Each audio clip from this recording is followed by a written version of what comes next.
for joining us. I'm Allison Haunss, and this is the Working Woman Report. It has been a difficult, scary, and frankly painful time for so many New Yorkers. After witnessing the senseless and appalling killing of George Floyd, people of all races, religions, and gender took to the streets to voice their collective outrage. But not all of the protests were peaceful. While we certainly don't have the answer to correcting abuses of power and privilege rooted in systemic racism, we are willing to listen, really listen. Here in our community at the Working Woman Report, we can do that by highlighting and featuring small minority women-owned businesses as well as voices in the Black community. We are here to listen and hear firsthand what they're experiencing in this moment in time. We hope this can begin a truthful conversation so that we can get on a path to healing. Our first guest is actually a man, which is a little unusual for us here at the Working Woman Report. However, John Hope Bryant's message of strength through entrepreneurship, economic empowerment, and financial literacy is powerful for us all. John is a social entrepreneur and businessman who founded the nonprofit Operation Hope 2 decades ago in response to the despair and destruction of the 1992 LA riots. Under the banner of Civil Rights, Operation Hope has helped more than 2.8 million individuals worldwide and directed more than $2.7 billion in economic activity to underserved communities. John says his world changed as a boy when a well-dressed banker came to his elementary school in Compton, California. The banker was there to talk about financial education for young people. And from that day forward, Bryant says he has been involved in business, starting his first venture at the age of 10 with a modest $10 investment from his mother. You're saying not black, not white, but green, and you're really looking at things through an economic perspective. Can you tell me what you mean by that? I mean that if your day is not about God or money or love, your day is about money. That's been the way of the world for well, since we've had modern man. You've had transactions, you've had barter trade, you've had valuations. It even sort of blends into love. Like a man can help to create, in the traditional family, a man can help create the house, but without your mate, your partner, you don't have a home. Or conversely, these days the woman can go create the house, and probably she needs to probably help the man turn that into a home. But that's a partnership, and it is a transfer and a blending of different value and values. All currency is a transfer of values. So money, currency has no value in and of itself. But how do you build wealth? And that's a different conversation. People confuse making money with building wealth. And wealth is a mindset. And unfortunately, most people never got the memo on how to build wealth. And certain groups, minorities, women, have in some cases intentionally been left out of this equation. I like math because it doesn't have an opinion. It's not emotional. It's not trying to convince you of something. It is what it is. And if you look at the history of America, you go back 400 years to 1619 in Jamestown, Virginia, and you have the first slaves. Now, normally people would start here with some kind of emotional rant. To me, it's very simple. Why we end up today, you literally had a 350-year reverse transfer of wealth. My poor white friends, who are almost as bad a shape as African Americans are, got here and they were made indentured servants, and they had to work off the cost of their transportation. But ultimately, they were able to do that. They were made to be overseers for another group, which were black slaves who could not work themselves off. But the key here is that the harder I work, is my new book, Up From Nothing, coming out in a few months. The harder I work with my hands, the bigger the big house got for my overseer. I'm sorry, in this case, the owner, money, wealth. And so that you look at today, 8% net worth, African Americans have an 8% net worth of their white counterparts. That's a direct correlation. And the word millionaire came from 1850 from New York financiers, where you are now.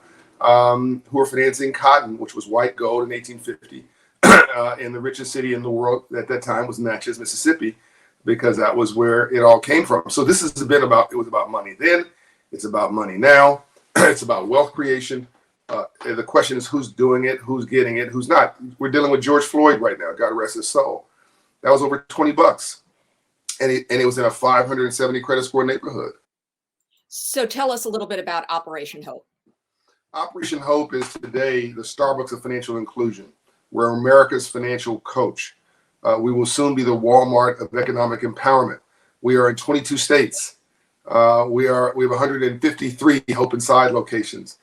We are helping people with COVID to restructure their mortgages and modify their credit agreements. We're helping them to apply for the CARE Act. It's just sort of this real time with the civil unrest. We were born after the Rodney King riots of 1992 in South Central LA. With what's going on now, I can see us already being mobilized across this country to help the government community and the private sector to put together business plans, strategies to revitalize, not only just rebuild, but to revitalize the neighborhoods that were affected, and it helped to heal some of these breaches. My Black brothers and sisters have to understand that rioting and looting didn't get us anything but burned neighborhoods. And now to the extent that this stuff creates attention, what do we do with the attention? And I want to attach attention with intention. And I want to connect purpose to the passion. And I want to turn gas into fuel. And that fuel is to have a plan, a business plan for America, the resetting of America, the new America that we want to live in. We do this every 100 years or so.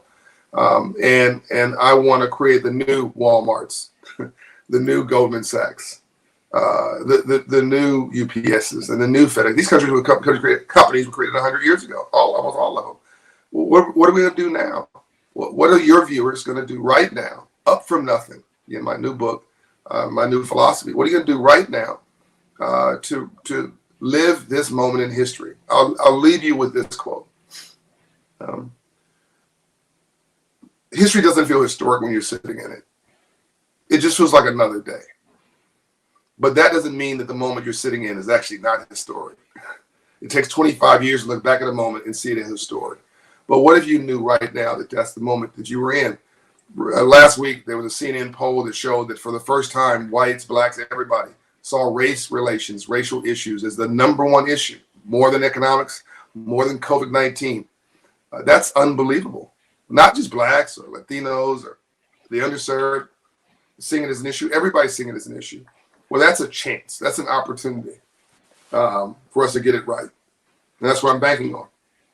Well, I'm so glad that you're taking this opportunity and sharing it with us and so many people. And we hope to share your message as well. It's been an absolute pleasure speaking with you today. I sincerely appreciate it.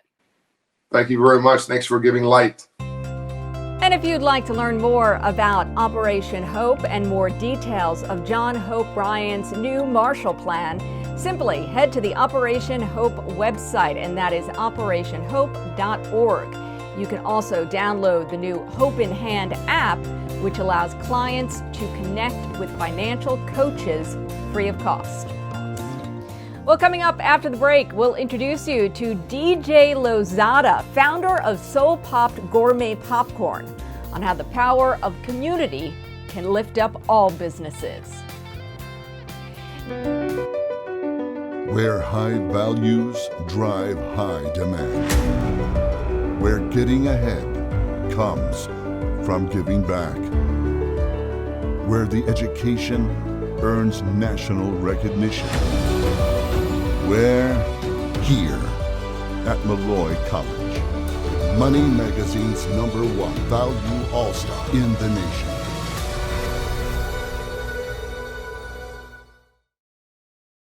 I don't look any different than you, but I have type 1 diabetes. You can't outgrow type 1 diabetes.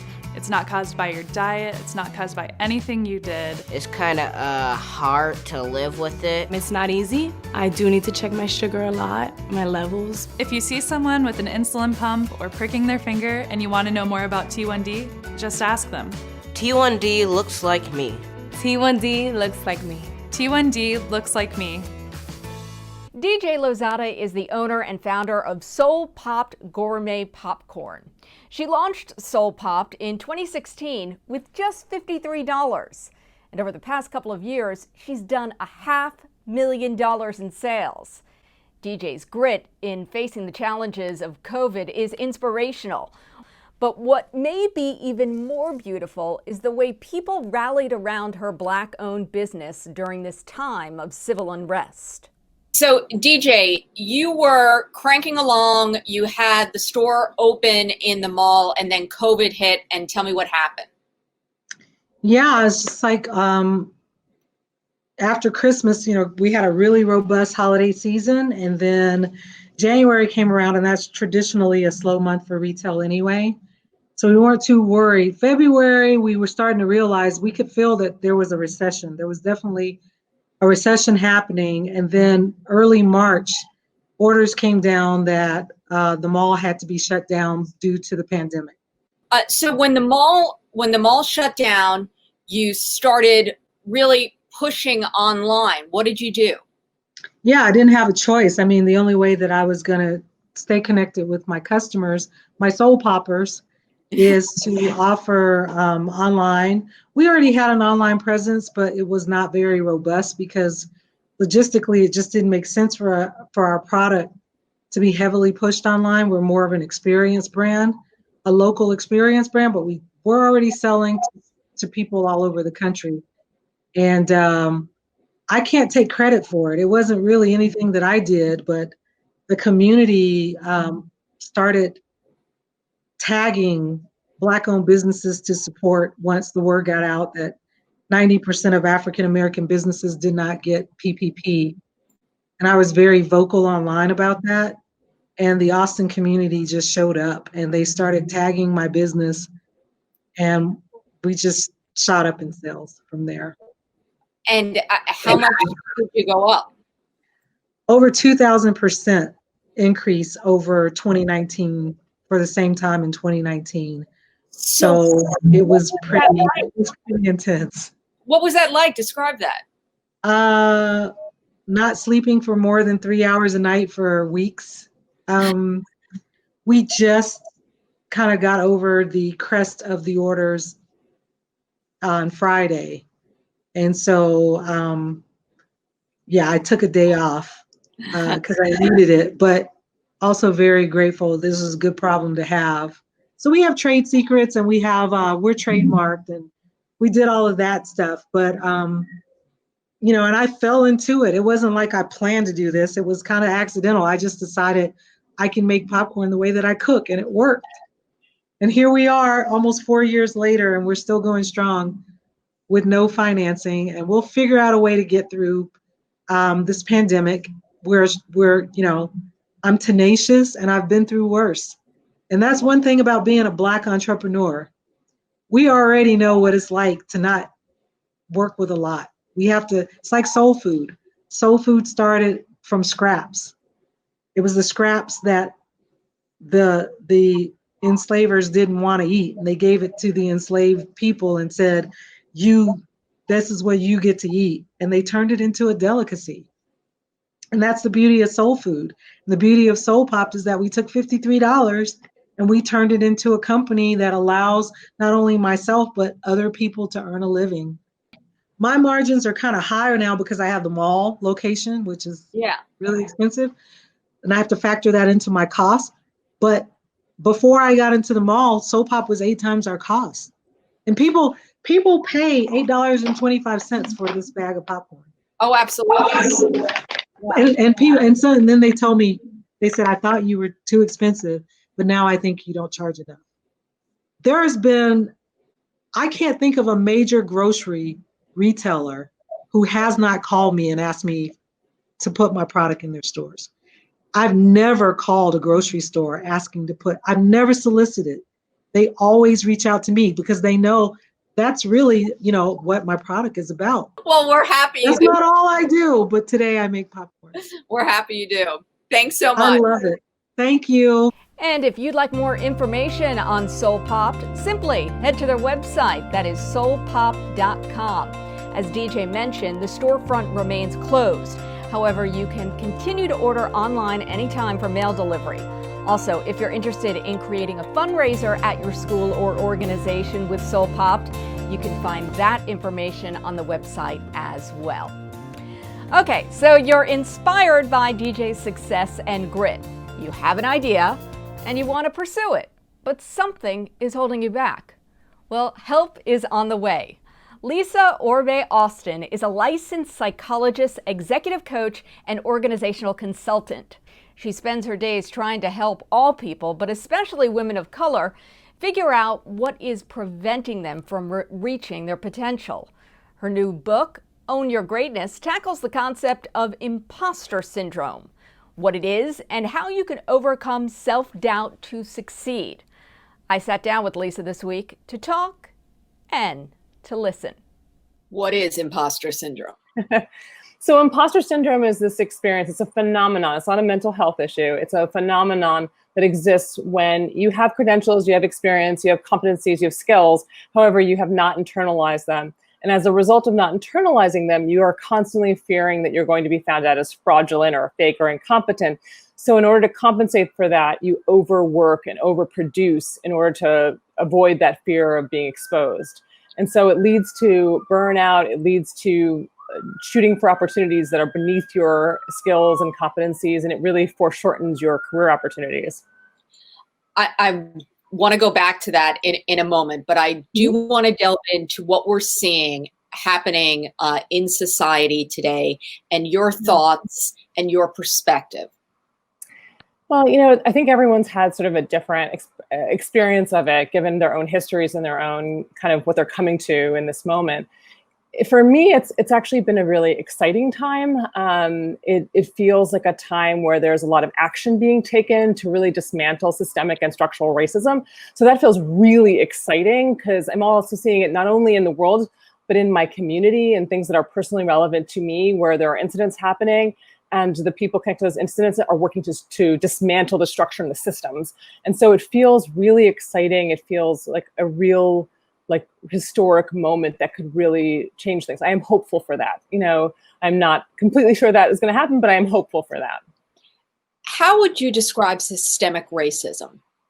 So systemic racism is the experience that, you know, a system is meant to uphold white supremacy. So whatever it does, the way it's set up, it's meant to kind of protect whiteness and protect white advancement and suppress any other people of color in that process. And so it's done through things like that we think are very simple. For example, you know, so in the hiring process or when people are sort of looking for candidates for a job, they'll use their friends, the people that they know, people that don't even need to go through the process in order to get to bypass. And there's lots of discrimination that occurs in all different levels of the organization that has to be looked at and have to be dismantled and have to work to kind of correct those systemic changes. Sometimes people are not quite clear about this is what's actually occurring, but it's very clear in sort of the process where you see, you know, that people of color are not advancing, they're not getting senior level positions, they don't have a voice at the table, and all the systems in the structure of the organization work to suppress that. So is there an answer, or are there certain actionable steps that people and or companies, communities can take to improve things? Yeah, there are a lot of really concrete, actionable steps. For example, going to blind resumes, right? Taking names off. There's been a lot of discrimination related to naming and people assuming people's races and backgrounds as a result of that. So going to blind resumes, going to rubrics to how people are evaluated on interviews as opposed to people's feel for a person, where that rubric has to pass at a certain level. A number of people have to score this person. Thinking about pipelines, where are you pulling people from? Are you pulling them from the same places? Are you not diversifying your pipelines and your pools? Having a chief diversity officer, oftentimes a chief diversity officer, the person in charge of diversity, doesn't have a seat at the table, doesn't have a seat on the board. So in big, massive decisions in the organization have nothing to do with diversity because there's nobody speaking about it and nobody calling to it. So it's really thinking about structurally, how do you prevent from pipeline to top level? How do you prevent this from happening, and taking a deep look at the ways in which you're perpetuating it? As a therapist, are there specific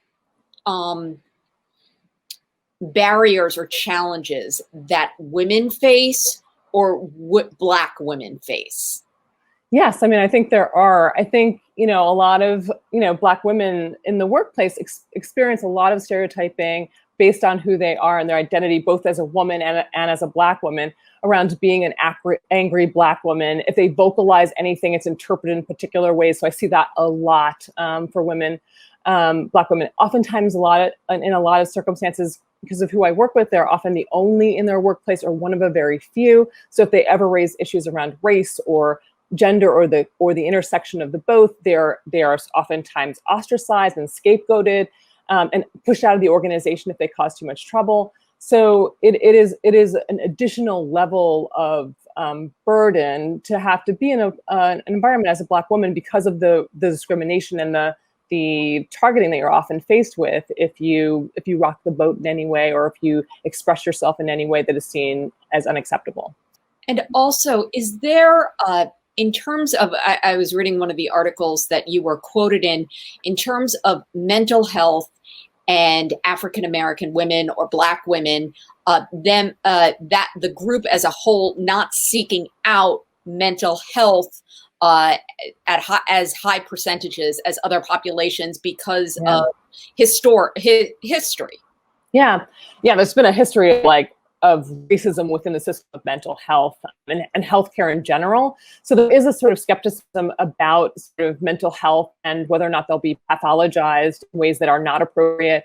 And so I often talk about, and there's very few of us, there are very few Black clinicians in the space.